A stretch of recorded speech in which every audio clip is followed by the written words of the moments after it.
Anybody coming here has got a 5-day window to get a lot done, and it can be quite daunting. What are the potential pitfalls of manufacturing in China? Basically, getting what you paid for. Don't think because you've signed a drawing off or a prototype and the cost is this, that when you open the container at the other end, it's what you paid for. Steve is in China for the second time, looking for a manufacturing partner to make his helmet.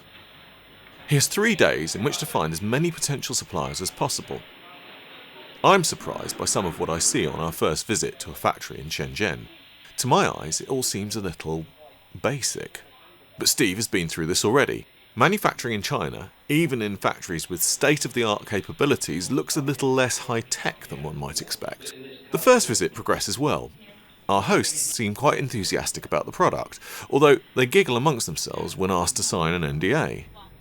We head back to base in Tangsha at the end of the day. The team seems satisfied that they have found a reliable manufacturer, but I detect a nervousness in Steve. I suspect he's looking for more than just good enough. As well as David, Steve is being helped by Ying, who will be his eyes and ears in China once manufacturing starts. So for your product, I think I'm going to do the QC job for you. If any problem, we tell you, and we will help the factory sort the problem out before you come here.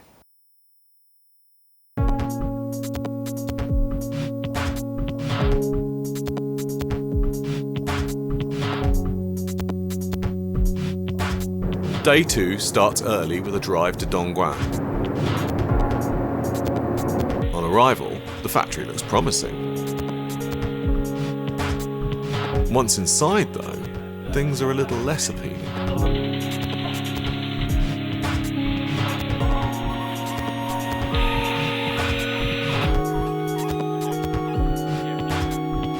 We visited the helmet manufacturer and transpired that in a 4-floor building there was 12 people and basically no production going on. And we're frantically trying to find another 2 or 3 helmet manufacturers back where we were this morning to see if we can get a kind of another alternative, because the whole point of this trip is to come out and try and find somewhere that's good to, well, not just one place, but a number of places that are going to be good to manufacture the helmet.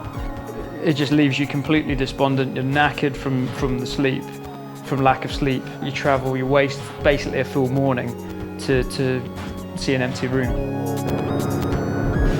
The problem here in China, as you know, there are a lot of companies that advertise. You're not sure what you're going to get, whether they have the right number of employees, they can do the production, and it's not until you get there that you actually can see the truth behind their website. Our second visit of the day begins with an elaborate and long-winded tea ceremony. We're joined by other clients of the factory.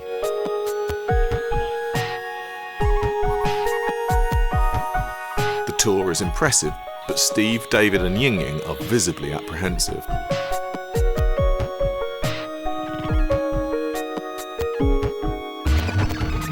I think he blew it within 3 minutes.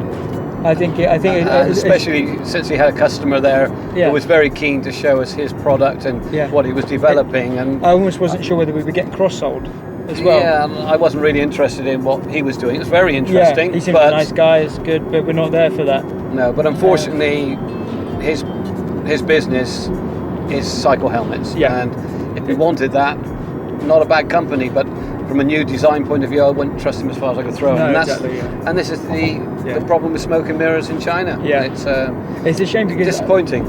I think that we could have. I think if he didn't have to impress us by telling us all that confidential stuff.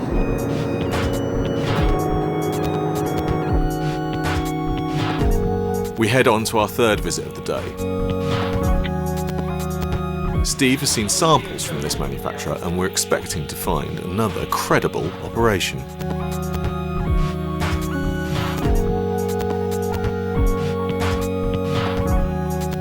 I think Steve's lost for words, but not surprising, unfortunately. Not surprised. It's just been three no's.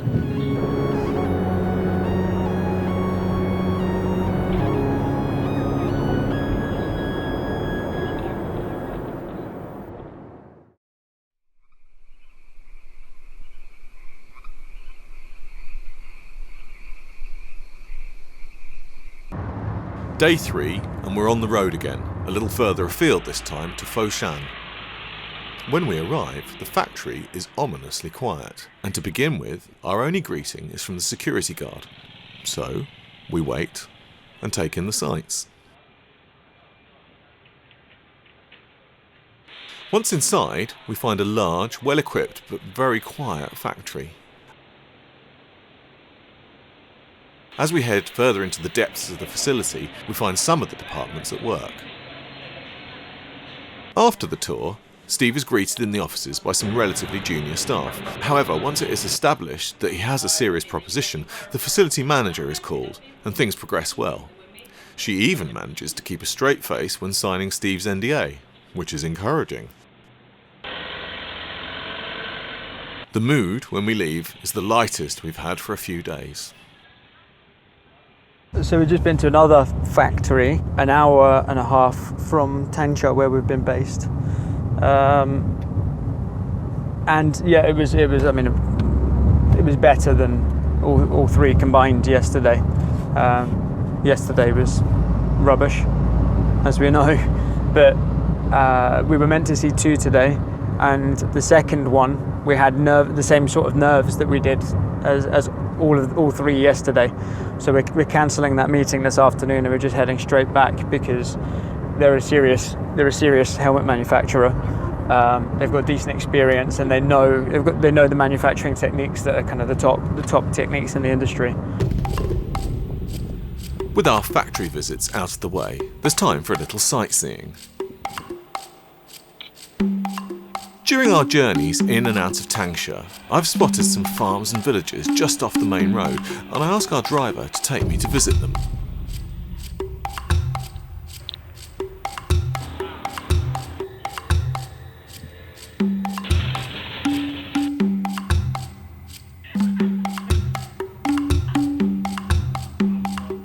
On the other side of the main road from these rural dwellings, literally metres away, stands a 6-star hotel of monolithic proportions. That evening, we head into Shenzhen, a few miles up the road. We're told that 10 years ago this was a dirt track. Now, it is a city of 13 million people with designer stores on every corner. China is a truly wondrous and bewildering place. Yeah, there was nervousness at the end of the first meeting because I just want the job done this time coming out to China. We've been here all before. We've found what we thought was a good partner, and I can't be bothered. I can't be bothered wasting the time trying to find a number of people, get 8 months down the line, and then they say they can't do it. I didn't feel a massive amount of pressure in the morning of day 2 because because of how well day 1 went. I was assuming that it was quite ironic because I found that the first company I found on Alibaba, but it just so happened that that was the exact same company that David and Ying had sourced before. So day 2 was all on me. I'd sourced those 3 contacts through Alibaba. So I was thinking, well, one of them will be good. They all listed themselves as being manufacturers, not traders, which is a massive difference because traders basically are a middleman for selling the end product, whereas you want to see the actual manufacture of the product. So they all said on Alibaba they were manufacturers, and I had no reason to believe that we wouldn't come out of day 2 with our second potential partner. And what happened? It was probably the most depressing day of this whole project, actually. I'd say it was. By the time we got to the end of the day, I was just knackered. We were probably in the car for 12 hours, traveling about. Every single trip was completely wasted. And then day 3, so I kind of woke up trying to feel optimistic about day 3. Because it had to be, and I was almost kind of like gearing up for it being, being good, because it had to be good. I was nervous at first because there was no one in the factory, and that was a really, really worrying sign. And I thought to myself, oh no, we're going to have the same day again. But it turns out that they were fulfilling orders for a client, and they had 100 people in on the factory floor working till 4 a.m. to get a shipment out. So they were giving some time off to their staff, which was nice. Then we get up to the meeting room, we see a full room of really good quality helmets.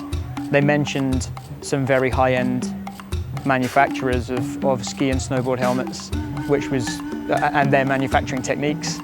That made that really reassuring, and the general manager there spoke very good English. So it's really comforting to know that I've got two people that I can possibly choose between, dependent upon quotes, and I'll take David and Ying Ying's advice, but we've actually got a comparison now. We achieved what we came out to do this week, definitely. It was definitely a roller coaster, but that's what you get in China. Having wrapped up a successful trip in China, we head back to the UK with an evening stopover in Hong Kong. Steve will be back in the UK for a week prior to heading to Austria to start work on his Kickstarter campaign video. In order to shoot that, he has had some models made of the helmets. At Caventus Studios in London, Julian and Tom are putting the finishing touches to the helmets ready to show Steve. Although Steve has seen 3D computer-generated images of the helmets, this is the first time he will be able to see, touch and even wear something far more real. Yeah.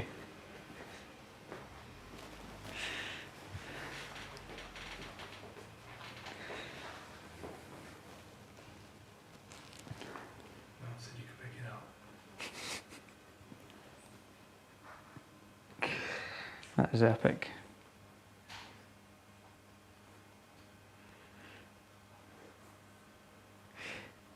It actually feels like a helmet.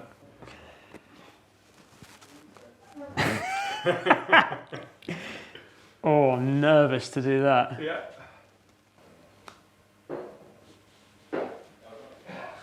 Oh, he's in. He's only gone and done it. Oof. Yeah. On the strap. Do you want to? Well, it's twisted.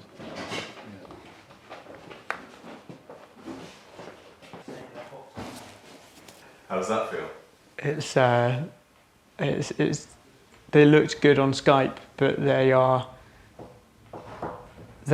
absolutely, in real life, they are absolutely stunning. It's like, I almost feel quite emotional seeing them from the journey. Is, you know, just the idea to here. It's kind of not real, but it's almost kind of like an emotional release. It's weird.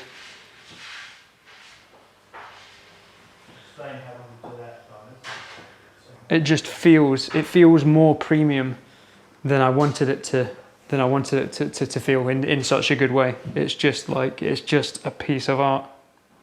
Steve is preparing to set off for Austria. One of his investors has lent him a rather nice vehicle for the trip. It's a hard life. I've been following Steve's progress for nearly a year now, and so it's perhaps unsurprising when he asks me to help him with the production of his Kickstarter video. I suppose this is where I crossed the line from following his story to actually becoming a small part of it.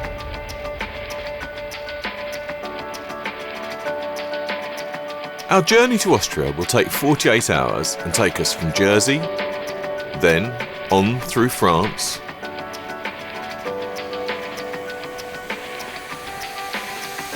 across Switzerland, and up into the Austrian Alps, where on a glacier at 3,500 metres, we'll be able to ski, board and film, even out of season.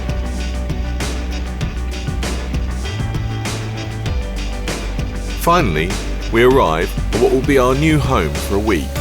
Tired, but excited.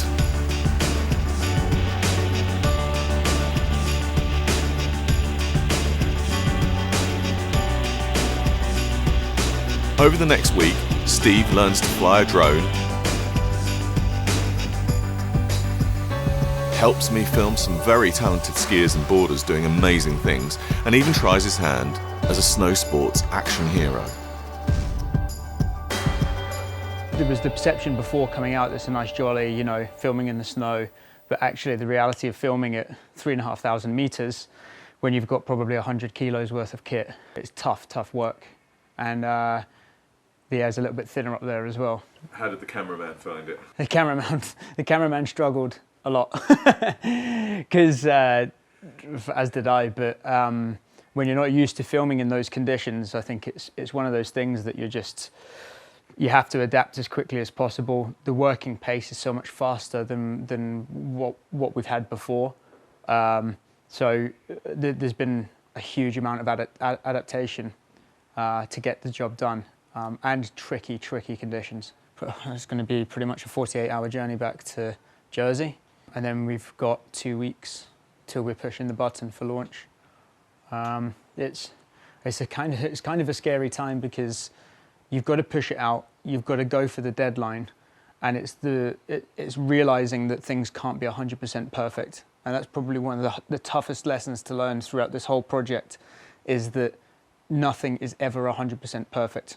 It's now December, and a few weeks have passed since we returned from Austria. Once again, the plan has changed a little, because having had time to reflect, Steve has decided to delay his Kickstarter launch until the new year.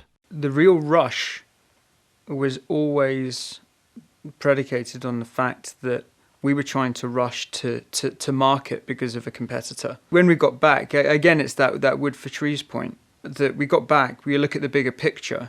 From a promotion point, we would have shot ourselves in the foot massively if we had launched when we were going to launch. And when you weighed up rushing to get to Christmas versus delaying it, getting more promotion, getting the website perfected, getting the Kickstarter campaign perfected, planning for trade shows, planning for launching right at the height of the ski season, there was just so many other things that massively outweighed the novelty of being able to launch before Christmas. But now, I think with the revised timelines, we just want to get approved as soon as possible, just jump that hurdle, because it's such an unknown. And we're planning to launch 18th of January.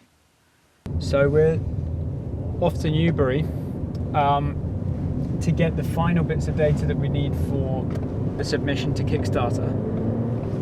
And it's pretty much the last. We can't get this without physically visiting Newbury. There's loads of stuff we need to go through. So we're on our way there just now, and then once that's done, this is pretty much the final hurdle for getting the submission to Kickstarter completed.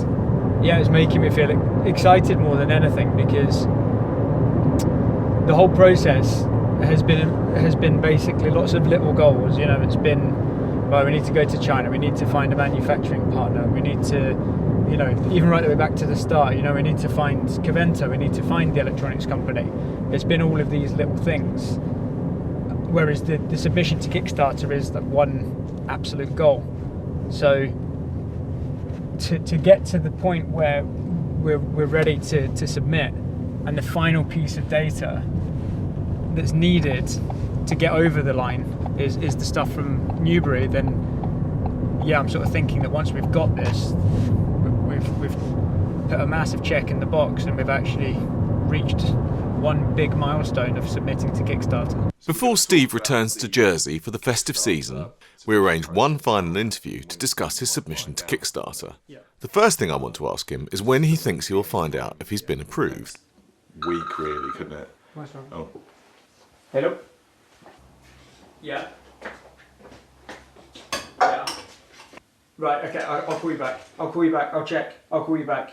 That was my brother. He's been keeping an eye on the Kickstarter submission, and they've just accepted it. That's mad. So That's mad. We were expecting it in a couple of days' time, but they've come back. It's on. I guess we don't need to shoot this interview. No, maybe not. I think we're going to the pub. You know, with Kickstarter now approved, I feel like my work is complete for 2015. I feel like I'm done, and I can go back to Jersey now and spend some much needed time with my wife and my family, and just enjoy the rest of the year. You know, I'm looking forward so much to 2016, and if it's half as good as this year, then I'm still in for a great year.